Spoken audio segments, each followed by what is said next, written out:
Yo, yo, yo, what's up, everybody? Thank you for tuning in to today's podcast. It's Cody, Gotham's Capes Crusader. We're keeping it geekly. Yes, this is your number one stop for all things geek culture, from comic books to video games and so much more. And man, I am a little bit under the weather today, guys, but I didn't want to miss an episode, so I'm just going to kind of chug through it. But my apologies if I sound a little bit out of it. I had a family emergency on Wednesday, so we had to push back the DC episode. Then yesterday, I was still just feeling cruddy, allergies, plus a combination of just working in the rain just didn't do well for me. So we are just going to chug through it today, and tomorrow we're going to get out the Marvel episode and be back on track next week. So with that being said, guys, let's go ahead and dive into the world of geek, and let's see what's buzzing. So first things first, guys, we have a heavy hitter coming out the gates. This is one we predicted a while back. It looks like GTA The Trilogy, the definitive edition, is finally getting released, and this was officially confirmed by Rockstar today. So later this month is going to mark its 20th anniversary since the release of the original GTA 3, and Rockstar has a unique way of saying thanks.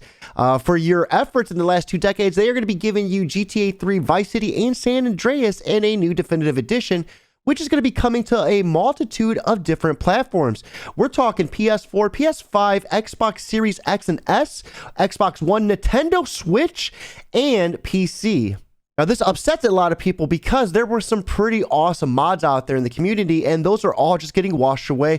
So it's basically a big FU to the modding community. Now, also, as part of their 20th anniversary, it looks like Rockstar is going to be dropping a whole lot of special gear for Grand Theft Auto Online throughout upcoming events this fall. Now, on a last note, it looks like they said it later this year, get ready to go on an exciting new adventure in GTA Online, as some well-known contacts and familiar friends need your help in expanding their legit business, with many more surprises to be revealed. Now, I can't be the only one that is dropping a sigh of relief. Man, I'm just tired of seeing so many GTA 5 remakes come out. So let's see some love for GTA 3 Vice City and San Andreas. Leave a comment down below letting me know which was your favorite title and which one you look forward to playing the most. Now, on to our next piece of news. It looks like another rumor that we were able to hit right on the dot. Bluepoint is going to be working on a Bloodborne remake or remastered. Now, take this with a grain of salt, but Bluepoint's next project might be Bloodborne, and there's a pretty heavy reason why. It looks like revealed on his Sacred podcast. Colin Moriarty tweeted out today that he heard through the grapevine Bluepoint might be on a journey to Yharnam. Now, keep in mind that Sony just recently acquired them, and even though that we learned they were working on a original title, this could also mean a new IP, as stated in this article.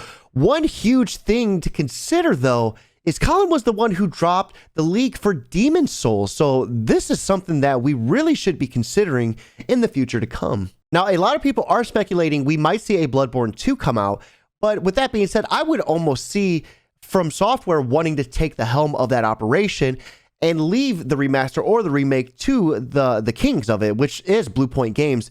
I think they would absolutely do a phenomenal job. Now, on to our last topic of news today, and this one is a little bit of a heavier one. It looks like California is prepping objection to Activision's Blizzard EEOC settlement. Now, recently, Activision Blizzard tried to get out of this with a $18 million agreement to resolve discrimination claims, but things are not looking like it's going to pan out because the Department of Fair Employment and Housing says that's not enough. It would hurt its own court case as well as publishers' employees. It looks like the California Department of Fair Employment and Housing is objecting to a proposed settlement between Activision Blizzard and Equal Employment Opportunity Commission, according to Axios Stefan Tortillo.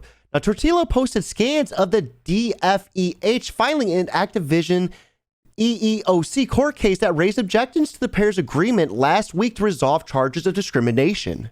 Now, the settlement is supposed to have $18 million set aside in a fund for any eligible claimants, with any unclaimed money being split between charities advancing women's in gaming and Activision's own internal diversity, inclusion, and equity efforts. Now, staying a bit more verbatim to this article, the DFEH says the settlement would involve employees releasing Activision Blizzard from claims under California state law, even though the EEOC has no standing to prosecute those violations. And it also said those deal designs would undermine its own lawsuit against the publisher, which filed in July. Now, we're going to do our best to stay on this case until it pans out and we see the conclusion of this lawsuit against Activision Blizzard. There's a whole lot happening and a whole lot to come, so stay tuned, guys. With that being said, that does wrap up This Week in Geek, but stay tuned. We got those fresh DC polls coming right out the oven. Now, the first one up is going to be a little bit of a different title than we're used to reading. This is going to be DC Horror Soul Plumber, written by Marcus Park, Henry Subowski, and Ben Kissel, with art being done by Marcus Park and Henry Subowski. With friends like these begin with Edgar painting a mural of him and Jesus fighting these insane-looking monsters, all while contemplating his faith. Now, this gives us his backstory, where he tried to get into seminary work, but that didn't pan out, and he was wondering how he would spread his word of faith. And this led him to the Come and Go, where he was able to do so with the unique customers that came in throughout each and every day. Now, it's here we see that Edgar forms a bond with a drug-addled homeless man named Scuzz, as well as a mistreated vet that's missing his nose named Elk. Now, one fateful day, though, he sees a Soul Plumber van pull up to get gas, and this is when he meets a televangelist that just changes his way of thinking and invites him to his show. Now, unfortunately, Edgar does not have the funds necessary to take these Soul Plumber classes, but by breaking the third commandment, he's going to be able to do the Lord's work on his own terms. Now, that was a rather interesting read, and I'm just in love with the graphics, first and foremost. The art in it is just phenomenal, and it's really building up to something fierce. You know, I really don't want to spoil anything, so be sure to pick this issue up. That was Soul Plumber issue number 1. This is going to lead us to our next book of the week, Justice League Infinity issue number 4, written by J.M. DeMatteis and James Tucker, with art being done by Ethan Beavers.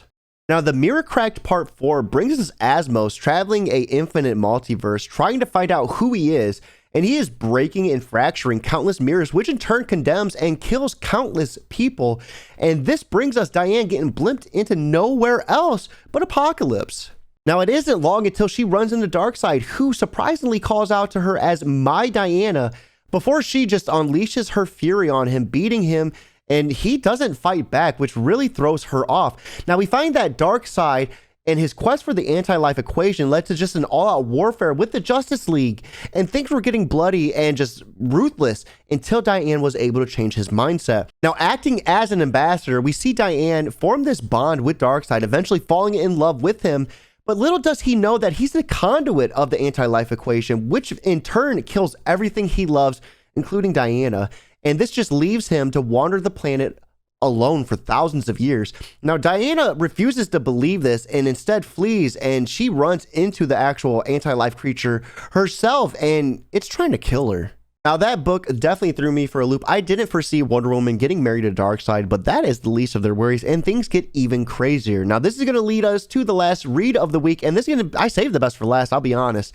Batman issue 114, written by James Tyrion IV, with art being done by Jorge Jimenez. Now, this issue begins with Miracle Molly and Poison Ivy conversing about their beliefs and different ideas, and this leads to Molly telling her that she wishes she could use her mind machine to free the city, and then she realizes what Scarecrow's really planning, and she has to find Batman. Now, we pivot to Simon Saint and Peacekeeper X getting ready to take down Peacekeeper 1, or at least try to capture him by any means possible. Now, we pivot to Simon Saint and Ricardo getting ready to gear up Peacekeeper X to take on Peacekeeper 1. And it's at this moment we find out that Peacekeeper X actually has a really impressive armor suit. This has adaptive nanotechnology, and the whole suit itself costs about $500 million more than what Peacekeeper 1's working with. Now, we see their initial meeting just turn sour as Peacekeeper 1 is being controlled by Scarecrow, and Peacekeeper X is left with no choice but to use all the artillery he has, which is going to level Gotham.